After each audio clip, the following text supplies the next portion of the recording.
Hello friends, welcome to only I Siddhi. तो आज के इस वीडियो में हम बात करने वाले हैं चैप्टर नंबर 54, जिसमें कि हम एडवोकेट जनरल ऑफ स्टेट को जानेंगे। लास्ट जो हमारा चैप्टर था वह अटॉर्नी जनरल ऑफ इंडिया को लेकर था। कल आपको चैप्टर मिला होगा, है ना। आई होप कि आपने इस क्लास के पहले उसका रिविजन भी किया होगा। आज हम बात करने वाले हैं एडवोकेट जनरल ऑफ स्टेट के बारे में। और ये टेलीग्राम चैनल है जिसमें कि क्लासेस के पीडीएफ, नोट्स, क्लास के इन्फॉर्मेशन, करंट अफेयर, कई चीज़ें आपको इस पर मिल जाती हैं। @मंजू PWUPSC वाला सर्च करके भी आप इसको ज्वाइन कर सकते हैं।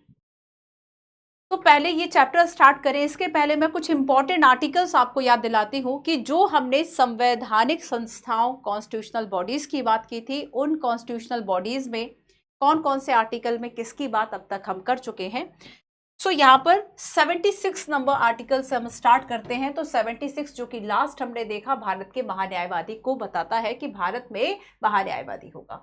आर्टिकल 148 में हमने देखा था कि कैग की बात की गई थी, भारत के नियंत्रक और महालेखा परीक्षक की बात की गई थी, controller auditor general of India. Article 165 जिसकी चर्चा हम आज करने वाले हैं, राज्य के महाधिवक्ता को बताता है। आर्टिकल 243I जिसमें कि राज्य के वित्त आयोग की बात की गई। आर्टिकल 243Z जिसमें कि राज्य निर्वाचन आयोग की व्याख्या की गई है। आर्टिकल 263 में अंतर्राज्यीय परिषद की बात की गई। आर्टिकल 279A में वस्तु और सेवा कर परिषद की बात की गई। आर्टिकल 280 में वित्त आयोग की बात की गई, ये चर्चा हम कर चुके हैं। 307 में अंतर्राज्यीय व्यापार और वाणिज्य की बात की गई है। इसके अलावा आर्टिकल 315 में यूपीएससी और स्टेट पीएससी की बात की गई। आर्टिकल 315 में आर्टिकल 324 में निर्वाचन आयोग की बात की गई है।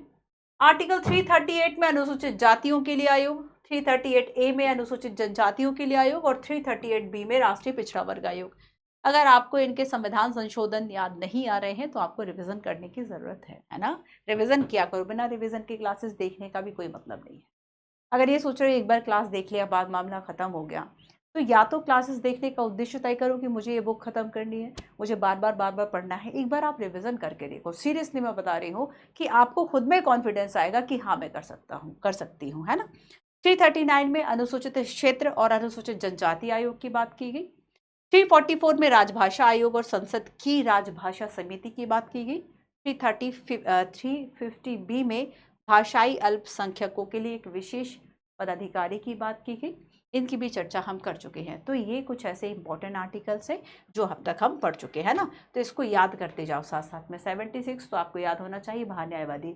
अगर कोई कहे 148 तो आपको क्या याद होना चाहिए, कोई कहे 165 तो आपको आज का चैप्टर याद होना चाहिए। तो बस हम आज राज्य के महाधिवक्ता की जो बात है वही करने वाले हैं। और ये आपका कौन सा आर्टिकल है? आर्टिकल 165। दो बातें, बड़ा छोटा सा स्वीट सा चैप्टर है, बहुत छोटा, 20 मिनट में खत्म हो जाएगा, जिसमें कि हमें नियुक्ति और कार्यकाल को समझना है और हमें अधिकार और शक्तियों की जो बात है वह करनी है।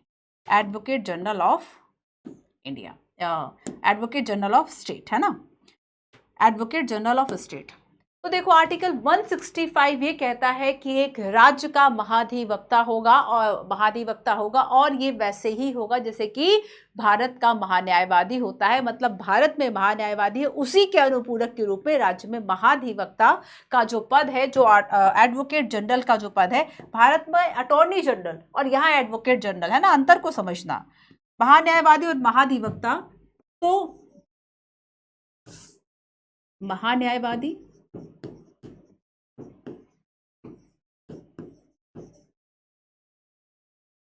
और महाधिवक्ता,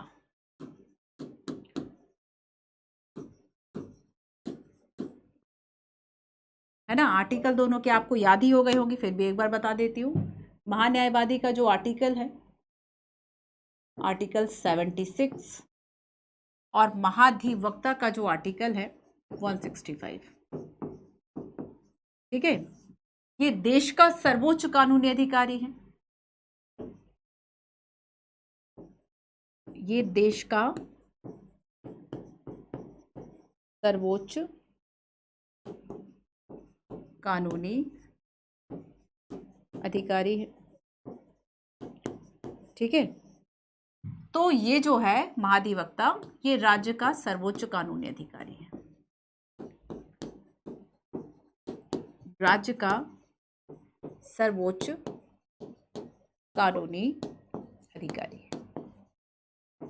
ठीक है। अच्छा देखो, अगर मैं आपसे नियुक्ति पूछूं तो हमने लगभग सेम पैटर्न ही तो अपनाया है। हमने नियुक्ति और इन सभी चीजों में सेम पैटर्न ही अपनाया है। तो अगर मैं आपसे ये कह रही हूं कि महाधिवक्ता की जो नियुक्ति है वह राष्ट्रपति करेंगे, नियुक्ति कौन करेंगे? राष्ट्रपति करेंगे। किसे करेंगे? तो जो सुप्रीम कोर्ट का जज बनने की योग्यता रखता हो। सुप्रीम कोर्ट का जज बनने, जज हो नहीं, ऐसा नहीं कि न्यायाधीश हो, बल्कि बस योग्यताएं रखता हो, जैसे भारत का नागरिक है ना, एंड ऑल जो भी है। और वैसे ही अगर हम महाधिवक्ता की करें तो देखो सेम इसमें क्या होगा, राष्ट्रपति की जगह राज्यपाल आ जाएंगे। तो राज्यपाल जो है वह नियुक्ति करेंगे, है ना। तो नियुक्ति कौन कर रहे हैं? राज्यपाल कर रहे हैं। अब देखो, भारत के महान न्यायवादी के लिए जरूरत इस बात की थी कि आप सुप्रीम कोर्ट के जज की योग्यता रखते हो, तो राज्यपाल यहाँ पे किसको तय करेंगे? तो यहाँ पे योग्यता क्या होगी? हाई कोर्ट कि हाई कोर्ट का जज बनने की जो योग्यता है वह रखते हो, हाई कोर्ट के जज बनने की योग्यता जो है वह रखते हो, है ना। तो महाधिवक्ता जो है वह क्या कर रहे हैं? आर्टिकल 165 क्या कहता है? 165 ये कहता है कि राज्यपाल एक ऐसे व्यक्ति को, राज्यपाल नियुक्त कौन कर रहा है? राज्यपाल कर रहे हैं, गवर्नर कर रहे हैं, जो भी स्टेट में है ना।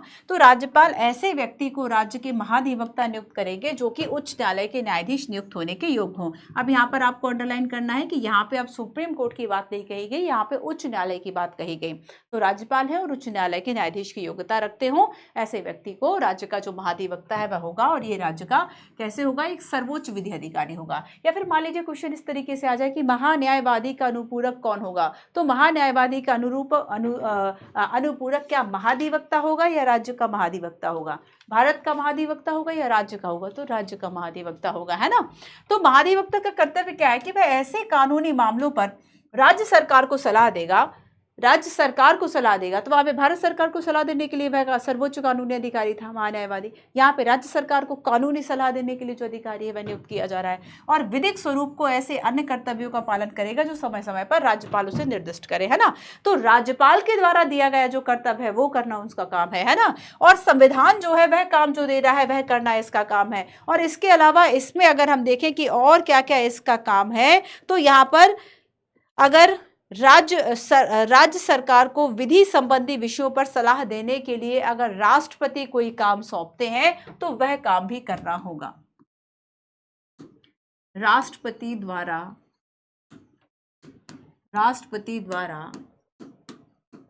सौंपे गए कार्य, राष्ट्रपति द्वारा सौंपे गए कार्य, है ना। तो राष्ट्रपति ने दे दिए, राज्यपाल ने सौंप दिए और संविधान ने सौंप दिए। तो जो काम इनके द्वारा दिए गए हैं वो सब करने का दायित्व जो है वह इनका होगा। ठीक है। तो जब हमने नियुक्ति की बात की तो नियुक्ति कैसे और कैसे होगी? तो राज्यपाल कर रहे हैं,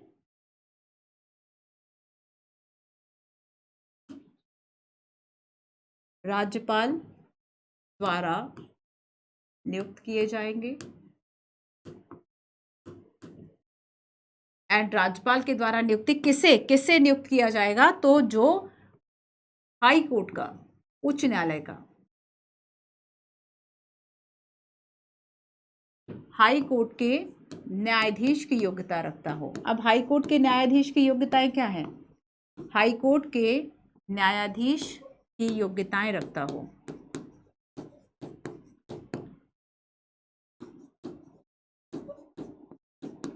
है ना। तो एक योग्यता तो ये है कि भाई भारत का नागरिक होना चाहिए,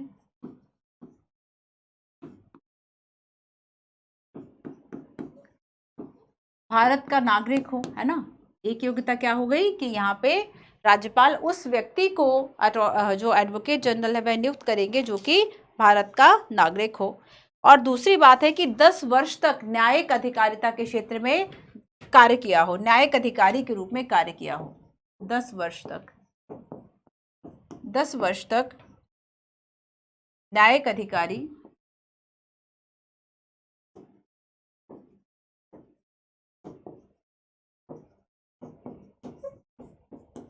10 वर्ष तक न्यायिक अधिकारी के रूप में काम किया हो, या फिर हाई कोर्ट में 10 वर्ष तक वकील रहा हो,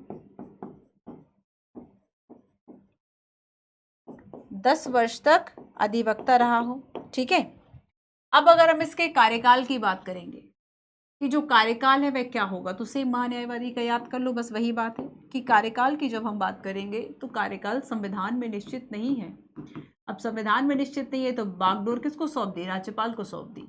तो कार्यकाल संविधान में निश्चित नहीं है, संविधान में निश्चित नहीं है तो फिर लेकिन कुछ तो प्रावधान है, तो प्रावधान है ना, प्रावधान ये है कि राज्यपाल जब चाहे तब हटा सकते हैं, तो राज्यपाल के प्रसाद पर्यंत होगा। प्रसाद पर्यंत शब्द का मतलब ही यही है ना, राज्यपाल के प्रसाद पर्यंत होगा, मतलब जब तक राज्यपाल चाह रहे हैं तब तक ही ये अपने पद पर रहेंगे। इसके अलावा देखो कि ये त्यागपत्र कब देंगे, एक कंडीशन इसमें सेम वही कंडीशन जो कि यूपीएससी ने पूछी हुई थी महान्यायवादी के संदर्भ में, अगर सरकार ने नियुक्त किया है इस अधिकारी को, सरकार ने त्यागपत्र दे दिया तो ये भी हट जाएंगे, है ना। तो यहाँ पर सरकार अगर हट गई, सरकार द्वारा त्यागपत्र दिए जाने पर महाधिवक्ता हट जाएगा, है ना, महाधिवक्ता भी त्यागपत्र देंगे। ये बिल्कुल मैंडेटरी कंडीशन होगी, इसमें कोई इफ बट नहीं होगा, चूंकि सरकार का वकील है, चूंकि सरकार के द्वारा नियुक्त अधिकारी है, इसलिए जब सरकार चाहेंगे, जब सरकार हटेगी तो ये भी जो है वह हट जाएंगे। तो यहाँ पर ये नियुक्ति और कार्यकाल की जो बात है वह हो गई। ठीक है, अच्छा इसके अलावा अगर हम इनके कुछ अधिकारों की बात करें कि इनके पास क्या क्या जो अधिकार हैं, क्या क्या शक्तियां हैं, तो अधिकार इनके पास क्या क्या है कि ये सदन की कार्यवाही में बोलने और भाग लेने का इनको अधिकार है। विधानमंडल में, है ना, विधानमंडल लिखते हैं, राज्य विधानमंडल में, विधानमंडल में क्योंकि राज्य के संदर्भ में बात हो रही है, तो विधानमंडल की कार्यवाही में बोलने, भाग लेने, बोलने, भाग लेने व सुनवाई का अधिकार है,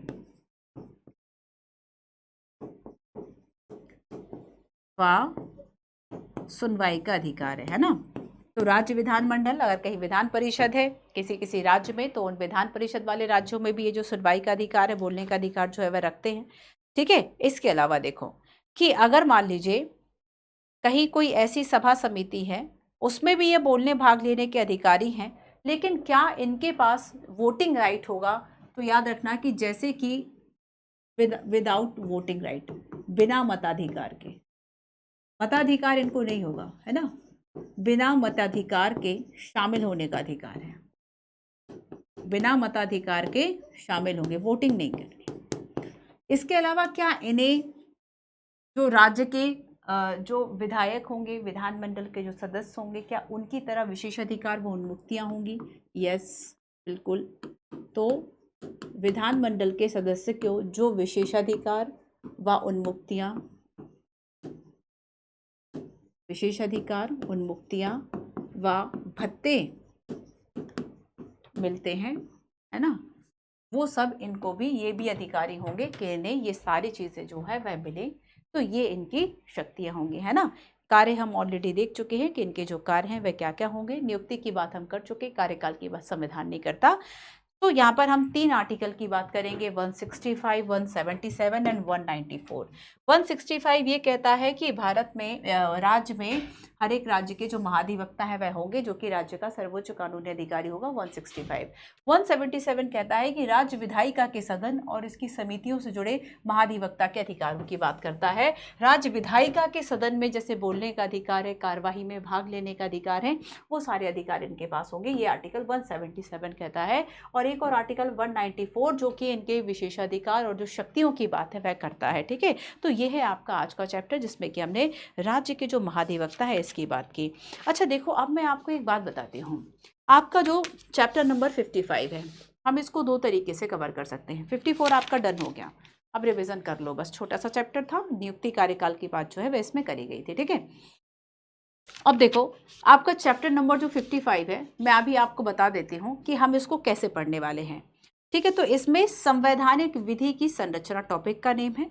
और इसमें दिया क्या है मैं आपको बताती हूँ कि एक तरफ मतलब इसमें बहुत सारी टेबल्स दी हुई हैं, बहुत सारी टेबल्स। जैसे कि पहली जो टेबल है इसमें ये बताया गया है कि जो निकाय है, जो पर्टिकुलर निकाय है, जो संस्थाएं हैं, वह किससे मिलकर बनती हैं। जैसे कि अगर केंद्रीय मंत्रिपरिषद है तो वह किससे मिलकर बनेगी, है ना, प्रधानमंत्री और अन्य मंत्रियों से मिलकर बनेगी। इससे संबंधित आर्टिकल जो है वह क्या है, तो पूरी टेबल्स बनी हुई हैं। दो तरीके हो सकते थे कि या तो हम इस चैप्टर को छोड़ दें, इसको आप खुद पढ़ लेंगे, या दूसरा तरीका जो मेरे पास है कि हम इसमें क्वेश्चन आंसर के थ्रू जो है वह कर सकते हैं। तो आप एक बार ना पढ़ने की कोशिश इसको करना, बाकी आपको क्लास में याद कराने की जिम्मेदारी मेरी रही। तो मैं क्या करूंगी कि मैं कुछ ना, जैसे कि दूसरी टेबल इसमें दी गई है नियुक्तियों की, कि नियुक्ति कौन किसकी नियुक्ति करता है, राष्ट्रपति की कौन करेगा, उपराष्ट्रपति, प्रधानमंत्री। आप एक बार, मेरी सलाह ये है कि आप एक बार इस चैप्टर को पढ़ो।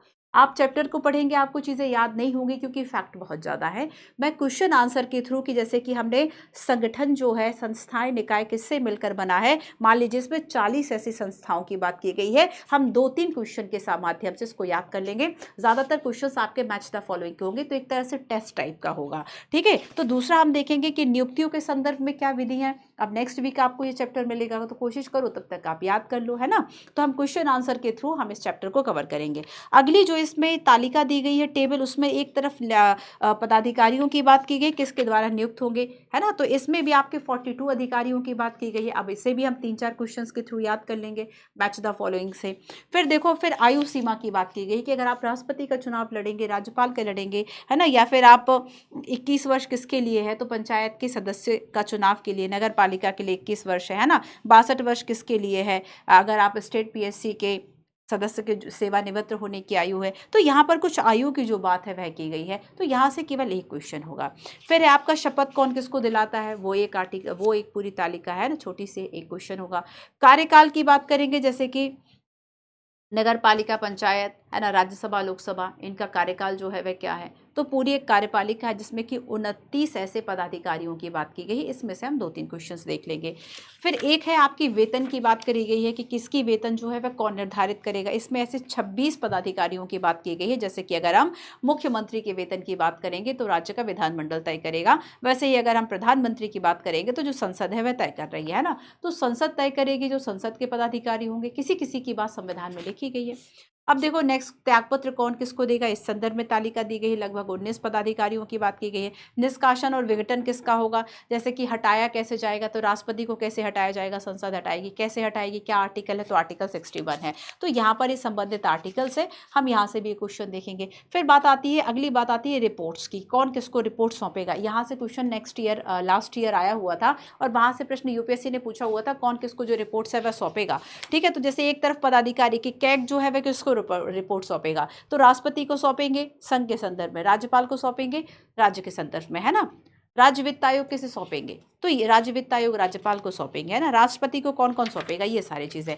तो यहाँ पर इस तरीके की लगभग ऐसी 9 टेबल्स दी हुई हैं। हम कोशिश करेंगे कि लगभग 20 क्वेश्चंस में तो आपका एक रिवीजन भी हो जाएगा। 20 क्वेश्चंस के द्वारा हम इस चैप्टर को कवर कर लेंगे। ठीक है, फिर उसके बाद आपका शुरू हो जाता है नेक्स्ट चैप्टर 56, और ये आपका अगला भाग शुरू हो गया जिसमें कि नॉन कॉन्स्टिट्यूशनल बॉडीज की बात की गई है, जिसमें कि पहली बॉडी नीति आयोग।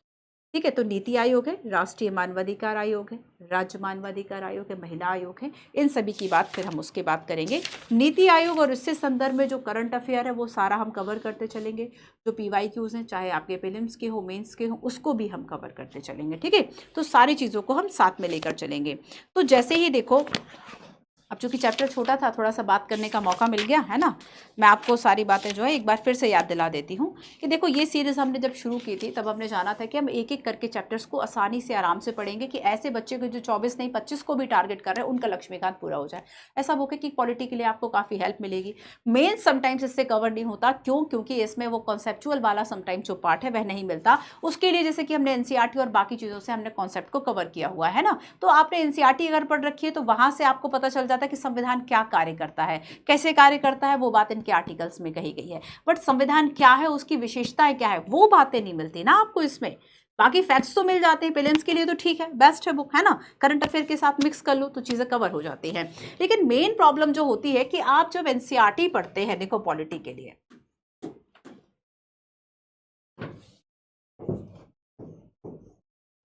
पॉलिटी के लिए आपका जो रिसोर्सेज है, क्या क्या हो रिसोर्सेज, तो आपका लक्ष्मीकांत, चलो बहुत अच्छी बुक है, ठीक है, बट समटाइम्स क्या होता है कि इससे ना मेंस नहीं हो पाता, और मेंस ना होने का कारण ये है कि इसमें अगर कुछ कॉन्सेप्ट्स आ जाते हैं तो वहां से आप चीज़ें कनेक्ट नहीं कर पाते हो।